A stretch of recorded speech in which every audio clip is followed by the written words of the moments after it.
Army chief general Qamar Javed Bajwa ने कहा है कि अमेरिका को अड्डे नहीं देंगे। पार्लिमानी कमेटी बराए कौमी सलामती इजलास के बाद army chief general Qamar Javed Bajwa का मीडिया के सवाल पर जवाब। कौमी सलामती कमेटी का अफगानिस्तान, मकबूजा कश्मीर और खित्ते की सूरत हाल पर 8 घंटे इजलास। फौजी क़यादत की ब्रीफिंग, पार्लिमानी और सियासी क़यादत का इजहार इत्मीनान। वजारत इत्तलात ने इन कैमरा इजलास की तफसील जारी कर दी। DGISI लेफ्टिनेंट जनरल फैज़ हमीद ने ब्रीफिंग में बताया कि पाकिस्तान अफगानिस्तान में अवामी नुमाइंदा हुकूमत का खैर मकदम करेगा। पाकिस्तान की सरजमीन अफगानिस्तान में जारी तनाज़े में इस्तेमाल नहीं हो रही। पाकिस्तान को उम्मीद है कि अफगान सरजमीन भी पाकिस्तान के खिलाफ इस्तेमाल नहीं होगी। सियासी और पार्लिमानी क़यादत की सिफारिशात पर तबादला ख्याल। सिफारिशात को सिक्योरिटी पॉलिसी का अहम हिस्सा समझा जाएगा। इजलास में वज़ीर आज़म शरीक नहीं हुए। Opposition leader Shahbaz Sharif, chairman people's party Bilawal Bhutto Zardari, चारों वज़राए आला समेत सियासी क़यादत और army chief general Qamar Javed Bajwa भी शरीक।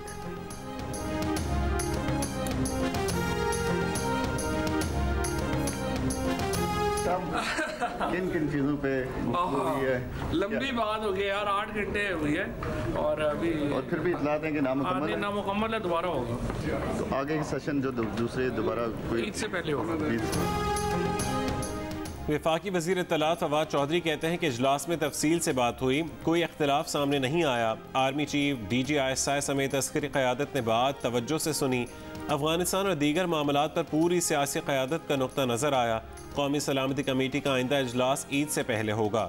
वफाकी वज़ीर दाखिला शेख रशीद कहते हैं कि तमाम जमातों ने जो तजावीज़ दी वो मुल्क के लिए दी हैं। कौमी सलामती के मसले पर सारी अपोजिशन और सारी हुक्मरान पार्टी एक है। तमाम जमातों ने कहा मुल्क की सलामती के लिए पाक फौज के साथ खड़े हैं।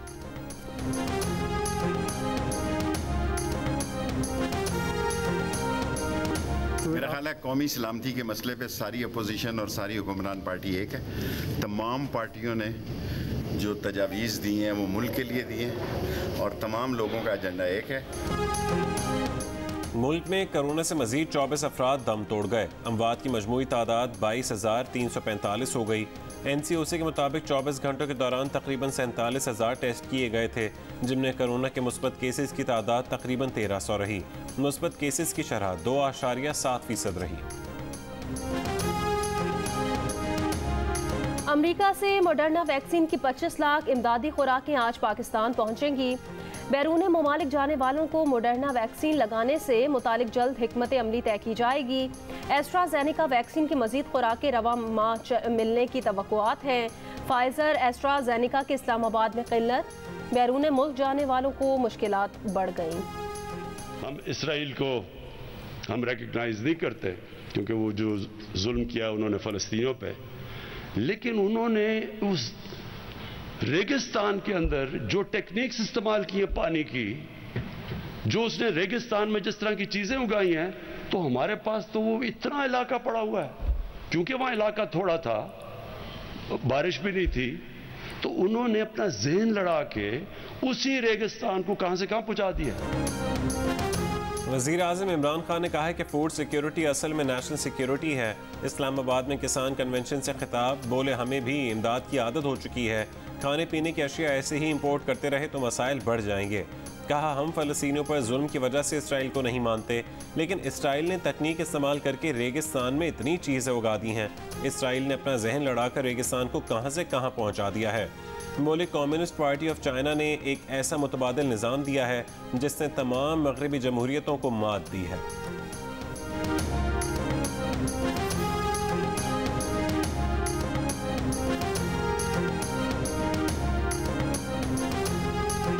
हुकूमत ने गैस बहरान की जिम्मेदारी एंग्रो पर डाली। एंग्रो के सदर गयास खान का कहना है कि अगर तेजी से काम होता तो एंग्रो टर्मिनल की ड्राई कटिंग ईद की छुट्टियों में हो सकती थी।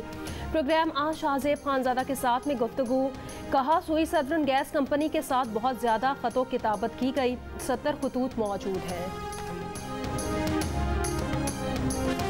हुकूमत ये कह रही है कि जी जून 30 2021 की डेडलाइन आपने हमें 1 जुलाई 2020 को क्यों नहीं बताया। अगर हम कोविड के दौरान वैक्सीन का नामो निशान नहीं, ड्राई डॉक 2020 सितंबर में एक्सपेक्ट कर रहे हैं, तो हम 1 जुलाई 2020 में हुकूमत को जून 30 का लेटर कैसे लिखेंगे। इनकम टैक्स ऑर्डिनेंस 2001 में की गई तरमीम का नोटिफिकेशन जारी कर दिया गया। काबिल टैक्स आमदन छुपाने वालों को गिरफ्तार किया जा सकेगा। टैक्स चोरी का तयन थर्ड पार्टी तरीक़ाकार के तहत किया जाएगा। मईशत को दस्तावेजी शक्ल देने के लिए बिजनेस बैंक अकाउंट की फरहमी लाजिम होगी। बिजनेस बैंक अकाउंट्स फराहम ना करने वालों के खिलाफ कानूनी कार्रवाई होगी। बिजनेस बैंक अकाउंट डिक्लेयर करने की जिम्मेदारी टैक्स दहिंदा की होगी। जिस मुल्क से सामान दरामद होगा वहाँ का मास्टर बिल फराहम करना होगा। कार्गो से सामान की वसूली के लिए क्लियरिंग एजेंट लाइसेंस भी लाजमी।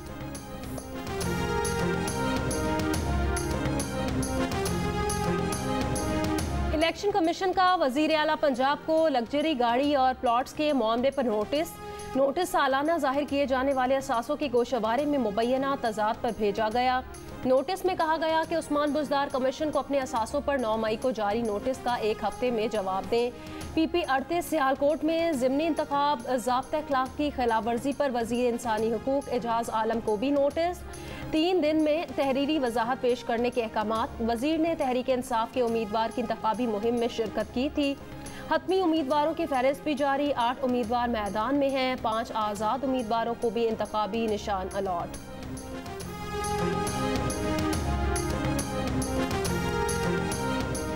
सिंध के वज़रा का PTI के हलीम आदिल शेख को गिरफ्तार न करने पर नैब पर जानिबदारी का इल्ज़ाम।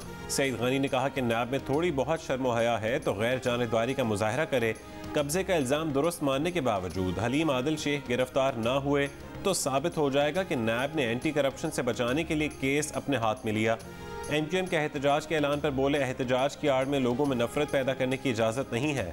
नफरत अंगेज सियासत की बुनियाद बानी MQM ने डाली और वही ये आज कर रहे हैं। मेरी प्राइम मिनिस्टर साहब से आज मुलाकात हुई है। मैं मिला हूं और मैंने PTI ज्वाइन की है और उन्होंने पार्टी को मुनज़्ज़म करने की और डिसिप्लिन की और बाकी चीज़ों की भी जिम्मेदारी दी है। साबिक वज़ीर आला सिंध अरबाब गुलाम रहीम की वज़ीर आज़म इमरान खान से मुलाकात। PTI में शमूलियत इख्तियार कर ली। वीडियो बयान में कहा कि इमरान खान ने उन्हें पार्टी मुनज़्ज़म करने की जिम्मेदारी दी है। सूबे में बहुत जल्द बड़ी खुशखबरियाँ सुनने को मिलेंगी। बलूचिस्तान असेंबली में अपोजिशन लीडर मलिक सिकंदर खान को अपोजिशन अरकान के खिलाफ FIR वापसी का नोटिफिकेशन जारी करने का मुतालबा। कहा, हुक्मरान FIR की वापसी से मुतालिक गलत बयानी कर रहे हैं। वज़ीर आला मीडिया में कह रहे हैं कि अपोजिशन के खिलाफ केस वापस ले लिया। अगर FIR की वापसी का नोटिफिकेशन हुआ है तो दिया जाए। थाने में 11 रोज से मौजूद अपोजिशन के 14 अरकान का मुतालबा है कि उन्हें गिरफ्तार किया जाए या मुकदमा वापस लिया जाए।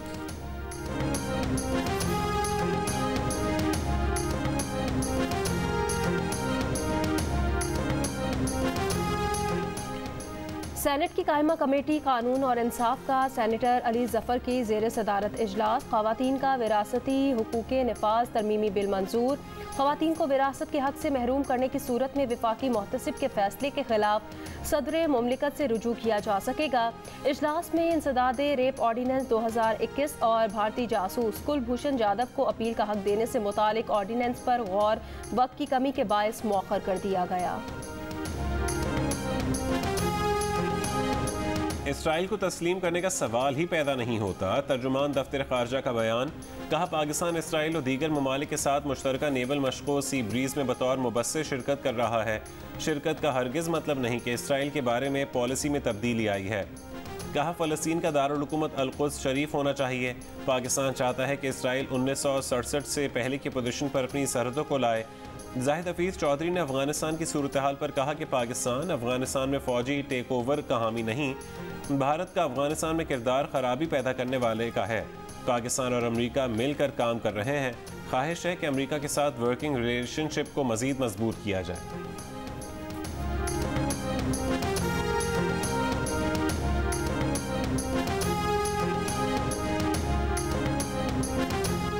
पहली बार पाकिस्तान बार ने किसी चीफ जस्टिस के लिए अलविदाई तकरीब की। चीफ जस्टिस कासिम खान का पाकिस्तान बार काउंसिल के इशाइये से खिताब।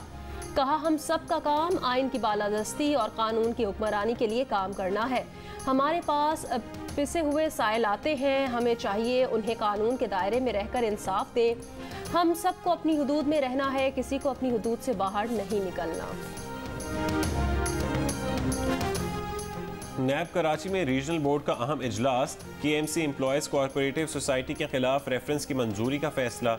नैब के मुताबिक सोसाइटी के रफाही प्लॉटों को गैर कानूनी तौर पर रिहायशी में तब्दील किया गया। मुलजमान पर 9 करोड़ रुपए करप्शन का इल्ज़ाम। साबिक administrator central information cooperative society के खिलाफ भी रेफरेंस की मंजूरी।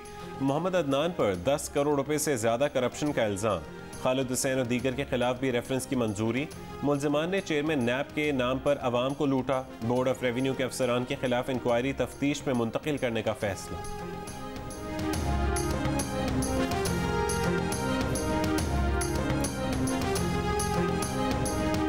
हुकूमत पंजाब ने लाहौर की ज़मीन की पैमाइश का काम शुरू कर दिया। लाहौर की तमाम हाउसिंग स्कीम्स का रिकॉर्ड तलब। पैमाइश दिसंबर तक मुकम्मल करने की कोशिश। ज़मीन की पैमाइश के लिए तस्वीर सैटेलाइट से हासिल की जाएंगी। शहरियों की जायदाद की मार्केट वैल्यू मालूम की जा सकेगी।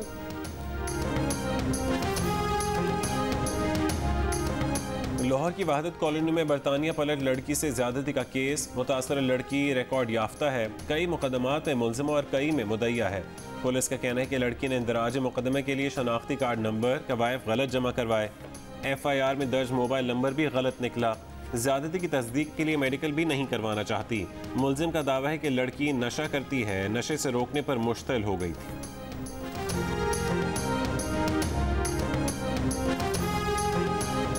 कराची के इलाके औरंगी टाउन में झगड़े के दौरान डंडों के वार से एक शख्स का कत्ल। नॉर्थ नाजिमाबाद में फायरिंग, एक शख्स जख्मी। 2 मिनट चौरंगी के करीब डकैती, मज़ाहमत पर भी फायरिंग, नौजवान जख्मी।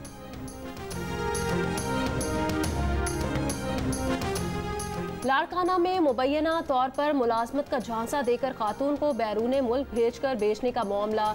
बैतुल माल कॉलोनी की मुतासिरा खातून का 9 रोज से शहर के जिना बाग चौक पर एहतजाज। PTI सेनेटर सैफुल्ला अब्रो खातून के पास पहुंच गए। कहा मुतासिरा खातून की शिकायत वजीर आजम पोर्टल पर रजिस्टर कराई जाएगी। खैबर पख्तूनख्वा में आइमा मसाजिद के लिए एजाजिये का आगाज। पहली समाही का एजाजिया जारी कर दिया गया। मसाजिद के पेश इमामों को हर तीसरे महीने 3 महीनों के लिए यकमुश्त एजाजिया दिया जाएगा। एक साल में शहरों में अंडे 32.88% महंगे हुए। इदारा शुमारियात के मुताबिक एक साल में खुर्दनी घी 23.75% महंगा हुआ। मसाला जात 23.27% और कुकिंग ऑयल 21.93% महंगा हुआ। गंदम 18.99%, गोश्त 16.66% और दूध 14.19% महंगा हुआ। माली साल 2020 और 21 में महंगाई की औसत शरह 8.90% रही। हदफ 6.5% मुकर्रर।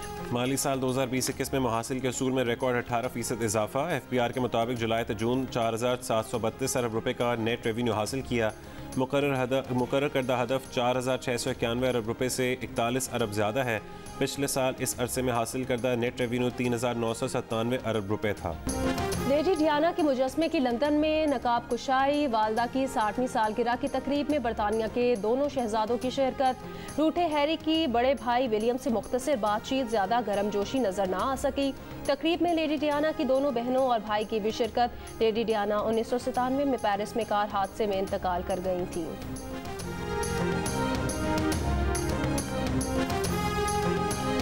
पाकिस्तान ओलंपिक एसोसिएशन ने टोक्यो ओलंपिक्स के लिए कौमी एथलीट्स के नाम फाइनल कर दिए। 10 पाकिस्तानी खिलाड़ी 6 खेलों में मुल्क की नुमाइंदगी करेंगे।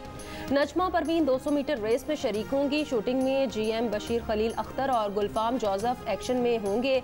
स्विमिंग में बिस्मा खान और हसीब तारिक। बैडमिंटन में माहूर शहजाद एक्शन में होंगी। एथलीट्स इवेंट में अरशद नदीम और नजमा परवीन हिस्सा लेंगे। वेट लिफ्टिंग में तलहा तालिब और जूडो में शाह हुसैन शाह शिरकत करेंगे।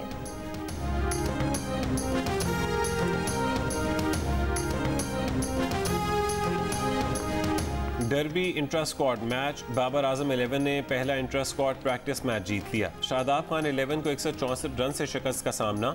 365 रन की ताक़ुब में शादाब खान 11 200 रन पर आउट। अब्दुल्ला शफीक 106 रन बनाकर नुमाया रहे। आजम खान 22 और शादाब खान 18 रन बनाकर आउट हुए। उस्मान कादिर ने 4 और मोहम्मद हसैन ने 3 विकेटें हासिल की। पाकिस्तान और इंग्लैंड के दरमियान वनडे सीरीज़ का पहला मैच 8 जुलाई को खेला जाएगा।